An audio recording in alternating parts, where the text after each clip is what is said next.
सरस्वती शिशु विद्या मंदिर महिमावती जोरंदार विद्यालय स्तरीय ज्ञान विज्ञान मेला को आनुष्ठानिक भाव उद्घाटन घोषणा कर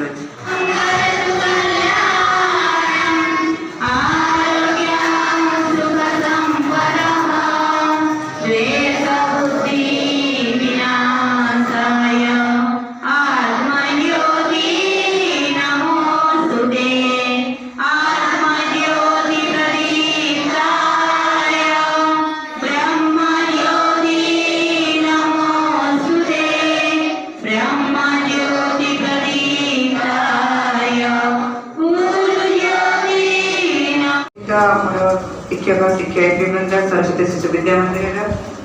अध्यक्ष महोदय एवं मोर अति स्नेहर छोट पिला माने आज आम समस्ते उपस्थित ये विज्ञान मेला समस्ते अंशग्रहण कर केवल ये कहे पिला माने जे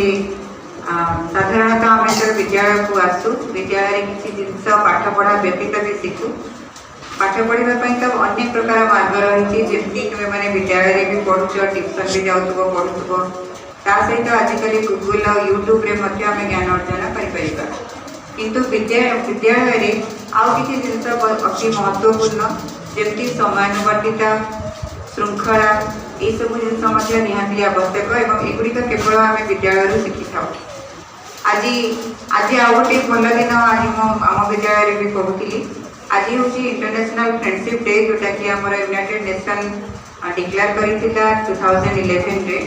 एवं यार लक्ष्य थिला जे जदि समस्त भितर फ्रेंडशिप बा सेमानक भितर जदि सांगसाथी कि समस्ते रहती देश माने ताहाले सेमानक मध्य ईर्षा द्वेष भाव रहिबो नाही तेणु यूनाइटेड नेशन यहाँ जातिसंघ यहाँ फ्रेंडशिप डे हिसाब से डिक्लेयर करथिला किंतु एगुड़िक आम विद्यालय स्तर में अत्यंत महत्वपूर्ण आम जब समस्त सहित सांगसाथी चलवा भाईचारार सहित चलवा ताहले आम भीतर ईर्षा द्वेष रहा किए भल पाठ पढ़िले किए से आम इन्स्पायर हवा प्रेरणा पाइबा किंतु से आम मैंने ईर्षान्वित होगा नहीं। आज विज्ञान मेला विज्ञान शिक्षक भाव में मुझे कहबी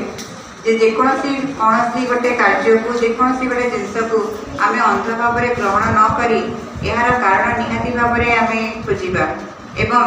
आमर ये जो छात्र मनोभाव एगुड़िक आमर बयसर जेकोसी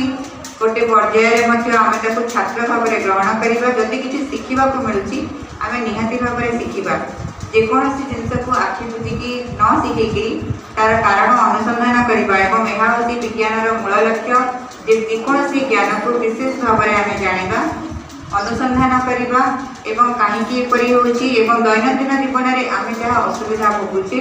ताकू दूर करने आम कौन करें आम निहाती भाव में चेष्टा करवा तेणु यही प्रकार वैज्ञानिक मनोवृत्ति पिला भितर सृष्टि करने आमर विज्ञान मेलार आयोजन कर जो थी कि पिलाने छोट छोट प्रकल्प करके मुझे देखुची बहुत छोट छोट पिलाने प्रकल्प धरिकी ठिया होती प्रकल्प धरिकी रहा सहित आम दैनंदिन जीवन में आम कौन उपयोग कर से विषय निहाती भाव में जाना आवश्यक जेकोसी गोटे छोट जिनस जदि नहीं आम जदि आमर जो महान वैज्ञानिक आमर राष्ट्रपति थे कलाम महोदय श्रीजुक्त कलाम से कहते जिते भी सत्यर आम अनुसंधान करने आवश्यक जीवन जो स्तर थे